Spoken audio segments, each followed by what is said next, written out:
नुसल्ली अला रसूलिल करीम अम्मा बाद फ़ौज़ु बिल्लाहि मिनश शैतानिर रजीम बिस्मिल्लाहिर रहमानिर रहीम इन्नद्दीन इंदल्लाहिल इस्लाम सदक़ल्लाहुल अज़ीम। काबिल सद एहतराम कायद जमीयत, रहबर उम्मत, सालार काफिले हुर्रियत हज़रत मौलाना फज़लुर रहमान साहब, अकाबिरीन उलमाए किराम, आलमी मजलिस तहफ़्फ़ुज़ ख़त्म नबूवत के अमीर मोहतरम, शुरकाए किराम, ज़ोमाए मिल्लत, मुल्क भर से आए हुए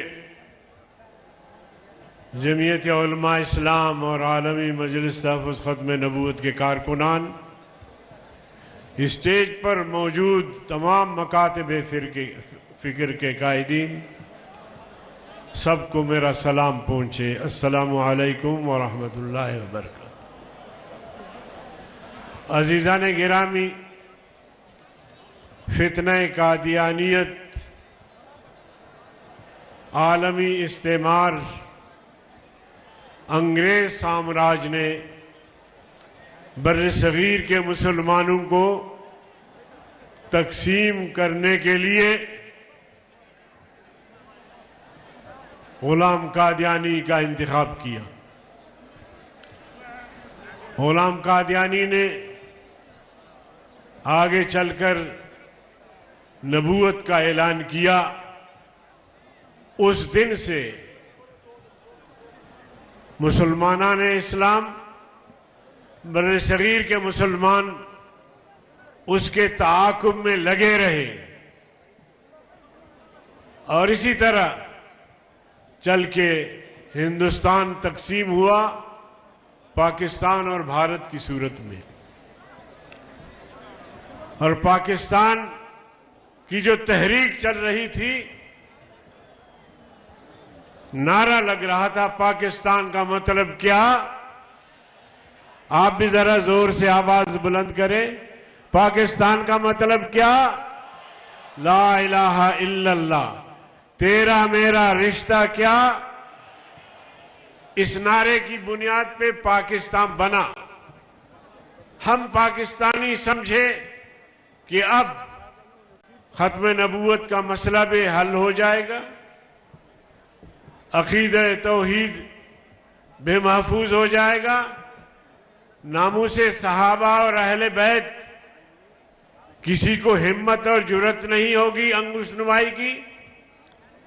मगर आप जानते हैं कि पाकिस्तान ने जब पहला काबीना तश्कील दिया तो वजीर कानून एक हिंदू को नामजद किया गया, हिंदू को, जोगिंदरनाथ मंडल। और इसी तरह मुल्क का वजीर खारिजा रियासत की नजरियात का प्रचार करता है, उसका तारुफ कराता है, वो रियासत के नजरियात का अमीन होता है। उन्होंने कादियानी को नामजद किया।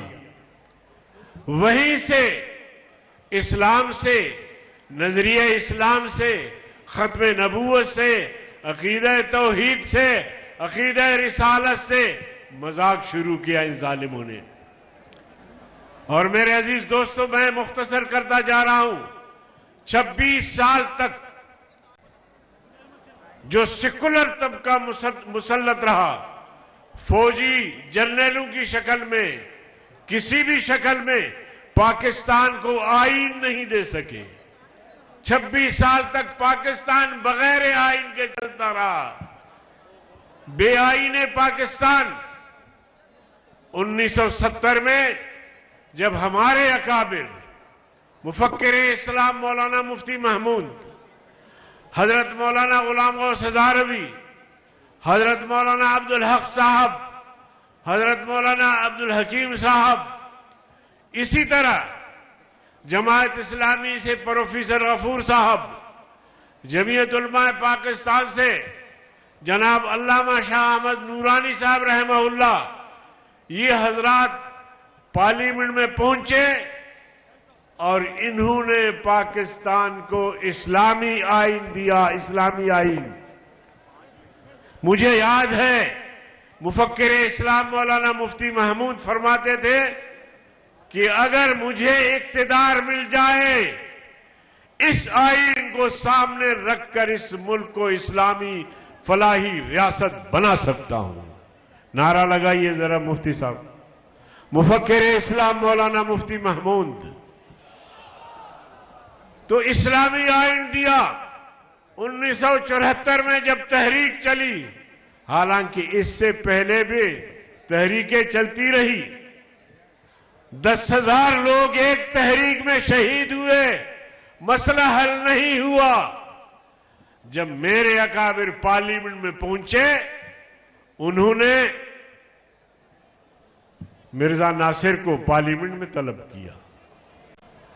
पार्लियामेंट के अराकीन ने उसकी शक्ल सूरत देखी तो हजरत मुफ्ती साहब फरमाते थे कि मुझसे पूछते थे कि ये शख्स भी काफिर हो सकता है,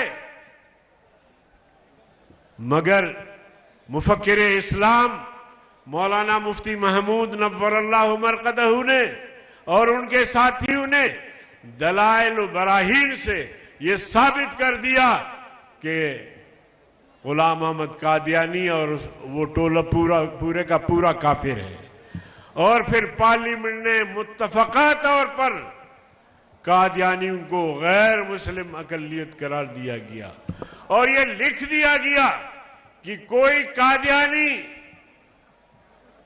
आज के बाद किसी कलीदी असामी पर नहीं आ सकता। आइन में लिख दिया गया कि कादियानी शायर इस्लाम इस्तेमाल नहीं कर सकते, मगर उस दिन से आज तक कादियानियों ने पार्लियामेंट के इस मुत्तफका फैसले को तस्लीम नहीं किया, बल्कि कुरान करीम में भी तहरीफ कर रहे हैं और अपने आप को मुसलमान शो कर रहे हैं।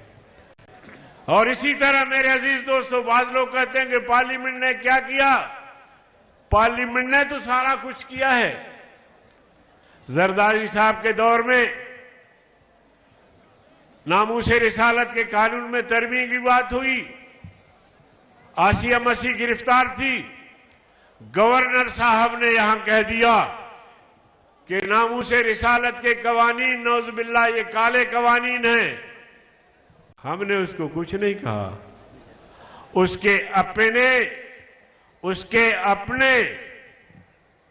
गनमैन ने उसको ठिकाने पहुंचा दिया। मैं मुख्तसर करता हूं। फिर जनाबे वाला नवाज शरीफ के दौर में हल्फनामे में तरमीम की कोशिश की गई, कौमी असेंबली से पास हुआ, फिर सेनेट से पास हुआ। हमने जमीयत उलमा इस्लाम का इजलास बुलाया और उनसे मशवरा किया, वकला से मशवरा किया कि ये हल्फनामे में मैं हल्फन इकरार करता हूं, लफ्ज हल्फ काट दिया गया है, तो क्या इससे कानून में कोई कमजोरी आ सकती है? तो वकीलों ने कहा कि इसका जो कानून का जो जौहर है वो खत्म हो जाएगा। कायदे जमीयत मक्के में थे। मैंने उनको फोन किया कि नवाज शरीफ को समझाओ, कहो कि पुराना जो हल्फनामा है उसको दोबारा बहाल करें। आप यकीन जानिए, सुबह मैंने नमाज से सलाम फेरा तो कायदे जमीयत का फोन आया कि मैंने नवाज शरीफ पर वाजे कर दिया है कि अगर ये हल्फनामा जिसमें तरमीम हुई है ये इसी तरह रहा तो फिर हम सड़कों पे आएंगे, तुम मुकाबला नहीं कर सकोगे। और वो आइन, वो हल्फनामा फिर दोबारा कौमी असेंबली और सेनेट से मुत्तफका तौर पर बहाल हुआ। और उस मौके पर मैंने कहा कि ये पैगंबर करीम सल्लल्लाहु अलैहि वसल्लम का जिंदा मोजज़ा है कि 40 साल कबल इस पार्लियामेंट ने कादियानियों को काफिर करार दिया था। आज फिर मुत्तफका तौर पर पार्लियामेंट ने कादियानियों की कुफर पर मोहरे तस्दीक सबत करके ये बताया कि कादियानी कल भी काफिर थे, कादियानी आज भी काफिर है और कादियानी क़यामत तक काफिर रहेंगे। और इसी तरह आखिरी पॉइंट पे, इसी तरह इमरान हुकूमत में फिर तरमीम की कोशिश की गई। जमीयत उलमा इस्लाम ने 15 मिलियन मार्च किए मुल्क भर में खत्म नबूवत के नाम से। आखिरकार पीटीआई को मजबूर होना पड़ा, उन्हें झुकना पड़ा और उठकर उन्होंने कहा कि जी हम ये तरमीम वापस लेते हैं। तो मेरे अजीज दोस्तों, वक्त कायदीन ज्यादा है, मैं आपसे ये कहना चाहता हूं कि मौलाना फजल रहमान साहब की ज़ात अक़दस उम्मत मुस्लिमा के लिए और पाकिस्तान के अवाम के लिए नेमत उज़्मा से कम नहीं। हर मैदान में जहां भी कोई मसला दीन का, शरीयत का, मदारिस का, मसाजिद का, खत्म नबूवत का, अल्लाह के फजल करम से वो सबसे आगे और हम उसके पीछे। तो मैं एक बात वाजे करना चाहता हूं, अभी मुझे कहा जा रहा था कि तफसीली फैसला नहीं आया है, इंशाअल्लाह तफसीली फैसला भी आएगा। मैं जज साहिबान को बताना चाहता हूं कि अगर उन्होंने गड़बड़ की तो फिर हमारा हाथ होगा और तुम्हारा गिरेबान होगा इंशाअल्लाह अज़ीम। खत्म नबूवत के मसले पर कोई कंप्रोमाइज नहीं। व आखिर दावाना।